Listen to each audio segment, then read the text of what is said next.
Assalomu alaykum. Men Jo'rayeva Muslimaxon, xorijiy til va adabiyot yo'nalishi 6-guruh talabasiman. Bu video qo'llanmani elektron ta'lim resurslari fanidan tayyorladim. Bugun sizlarga alison.com platformasidan qanday foydalanishni o'rgataman. Bu sayt orqali bepul onlayn kurslarni o'rganib, sertifikat ham olishingiz mumkin. Xo'p, bundan qanday foydalanamiz? Avvalo saytga kiramiz. Brauzerga www.alison.com deb yozamiz va saytga kiramiz. Keyin ro'yxatdan o'tish. Saytga kirganimizdan so'ng Sign up o'ng burchakda Sign up tugmasini bosamiz. Biz Google yoki Facebook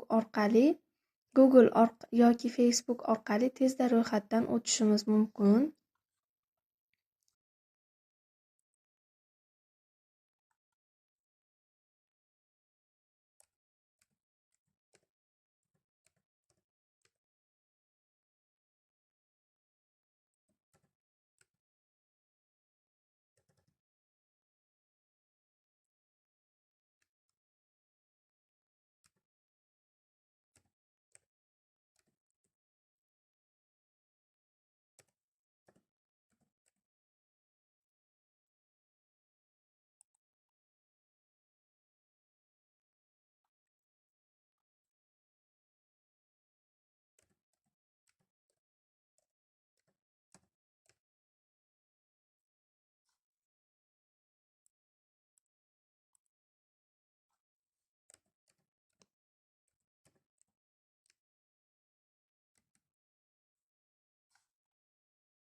Yuqorida Explore Courses tugmasi orqali yo'nalishimizni aniqlaymiz.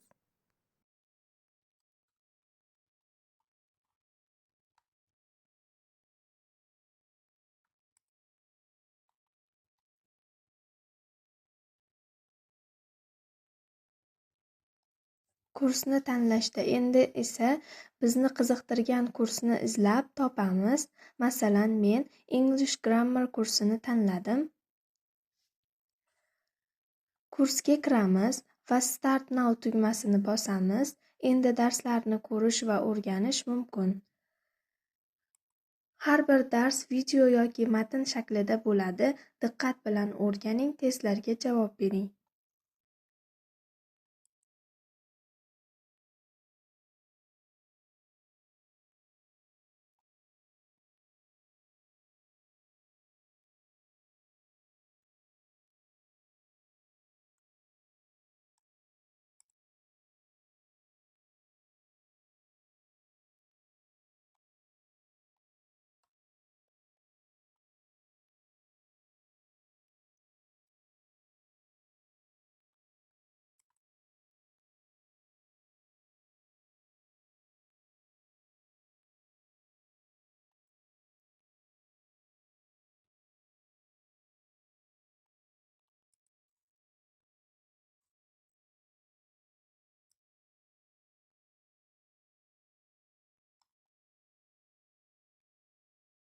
Kursni yakunlab, yakuniy testni topshiring. Muvaffaqiyatli o'tsangiz, sertifikatni bepul ko'rishingiz yoki pullik yuklab olishingiz mumkin.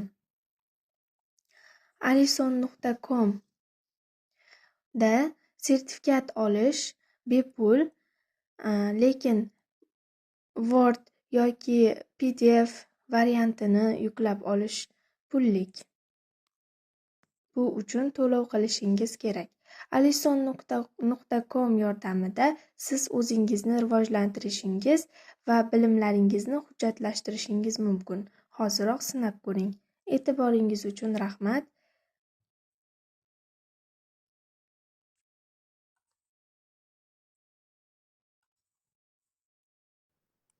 Saytdan chiqish uchun esa orqaga qaytamiz.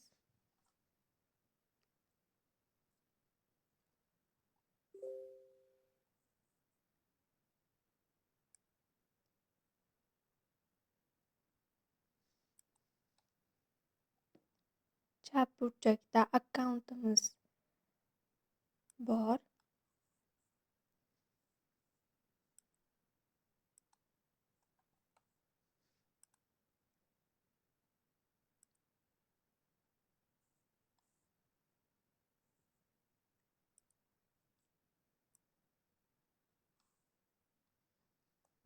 Akkauntimizning eng pastida esa log out bor. Log outni bosib, akkauntdan chiqamiz va eski holatiga qaytadi. E'tiboringiz uchun rahmat.